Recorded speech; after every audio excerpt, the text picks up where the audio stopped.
J'aimerais créer une présentation sous forme de jauge, mais je ne parviens pas à la trouver. Pourriez-vous m'aider? La question de Adil. Alors, en tout cas, sur la version 6, effectivement, il n'y a pas de notion de jauge. Le parti pris qui a été fait sur les indicateurs comme ça, unique, c'est de faire des KPI. Et les KPI ont été complètement revus en version 6 et on peut non seulement ici avoir une comparaison avec un autre indicateur, mais on peut même en avoir deux. Donc typiquement, l'usage, c'est j'ai mon chiffre d'affaires, je veux le comparer à N-1 et je veux le comparer à mon objectif. Et là, sous forme de jauge, il y a souvent une jauge. Donc là, j'ai pris l'objectif. Donc Pour ici, rebondir, Thibaut, excuse-moi, ouais, pour rebondir sur le KPI aussi, je pense qu'il y a tu parlais de la version 6 avec deux indicateurs, mais il y a aussi le taux de complétion qui était ajouté, qui peut répondre aussi à enfin, qui complète cette réponse par rapport à la jauge.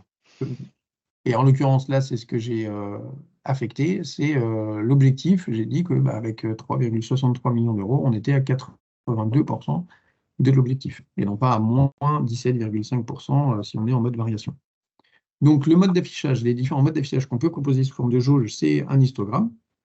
Et je vais vous montrer comment je fais cet histogramme pour représenter les ventes qui ont été faites et ce qui manque ici pour atteindre les 4,4 millions d'euros, qui est notre objectif.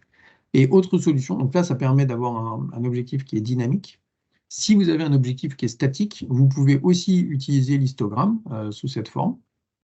Donc là, je vais prendre une autre année, où là, on a 4 millions d'euros. Et l'année, elle a changé, mais la valeur n'a pas changé.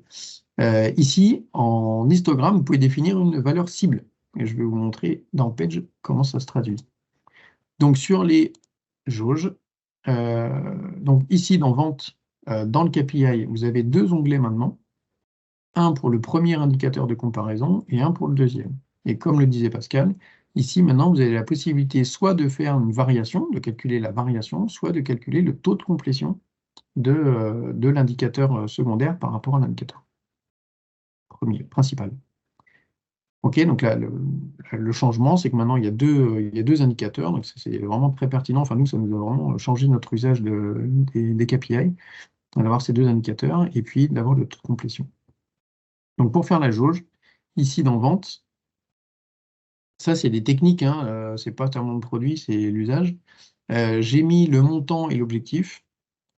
J'ai calculé le minimum entre les deux, parce que je veux que quand je suis en dessous de l'objectif, ce qui manque soit en rouge, et quand je suis au-dessus de l'objectif, ce qui est en surplus, je veux que ce soit en vert. Donc je prends le minimum entre les deux, et ensuite je calcule un champ qui me fait le plus. Donc si mon montant est supérieur, je fais le montant moins l'objectif, ça c'est ce qui dépasse, et c'est ce que je mettrai en vert. Et ce qui est en moins, quand le montant est inférieur à l'objectif, je calcule c'est du moins, et ça, je le mettrai en rouge. Donc, je masque mes deux premiers indicateurs. Et ensuite, dans Apparence, je viens définir que les deux premiers, donc le premier, c'est du bleu, c'est mon chiffre d'affaires.